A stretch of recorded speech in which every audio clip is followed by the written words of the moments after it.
రాష్ట్రంలో ఇంతకాలం ఫేక్ న్యూస్లు విని విని ఆంధ్రప్రదేశ్ అంటే ఏం జరగట్లేదు, అక్కడ ఒక ప్రమాదం జరిగింది బెల్ట్ షాప్ వల్ల, అబ్బే పోలవరం ఏం ముందుకెళ్ళట్లేదు, వరద తుఫాన్లు అన్నీ వచ్చినా కూడా జగన్మోహన్ రెడ్డి సింగిల్ హ్యాండ్తో ఆపేస్తాను కానీ చంద్రబాబు నాయుడు గారు ఏం చేయట్లేదు, రైతులందరూ చాలా ఇబ్బంది పడిపోతున్నారు, ఇంకేమన్నా అంటే శ్యామలక్క వచ్చి కూర్చుని ప్రెస్ మీట్ పెట్టి వెళ్ళిపోతూ ఉంటుంది. ఇదంతా కాకుండా వాళ్ళకున్న పార్టీలో వర్కర్స్ అవనండి, లేకపోతే సోషల్ మీడియా అనలిస్టులు అవనండి, ఆఖరికి మా అంబటి రాంబాబు గారి దగ్గర నుంచి ప్రతి ఒక్కళ్ళు దుష్ప్రచారం మీరు ఆపేయాలి అని చెప్పి ఒక రీతిలో మామూలుగా ఆడుకోవట్లేదు.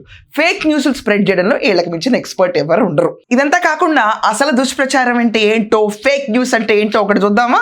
సాక్షి టీవీ వాళ్ళు పెట్టిన దాంట్లో సీఎంగా లేకపోయినా తుఫాన్ నుంచి ప్రజలను కాపాడిన ఏకైక మగాడు, హూ ఇస్ ఇట్ మ్యాన్? ఆ ఒక్క మగాడు ఎవరు? ఆ సీత ఎవరబ్బా రాష్ట్రంలో? సీఎంగా లేకపోయినా మనం రాష్ట్రాన్ని కాపాడామా? సీఎంగా ఉన్నప్పుడే ఏం చేయలేదు కాబట్టి 151 స్థానాల నుంచి 11 కూర్చోబెట్టారు. అపోజిషన్ స్టేటస్ కూడా లేకుండా చేశారు పార్టీకి. సో వీళ్ళందరూ కూర్చుని సీఎంగా లేకపోయినా రాష్ట్రాన్ని కాపాడినా ఒక్క మొగాడు. ఇంకేమన్నా ఉందా? సబ్ టైటిల్ పాటలు వేసుకోపోయారు, వెనక మళ్ళీ #జగన్మోహన్ రెడ్డి పెట్టారు కింద. ఆ హ్యాష్ట్యాగ్ చూసి ఓహో వీళ్ళు అంటుంది జగన్మోహన్ రెడ్డి గురించా, ఇంకెవరో గురించి కాదా? ఏం కాపాడాడమ్మా? ట్విట్టర్లో ఫ్లైట్లు లేవు కాబట్టి రాలేను, వచ్చాను వెళ్ళాను. అసలు ఎందుకు వచ్చావు జగన్? ఎందుకు వెళ్ళిపోయారు మీరు?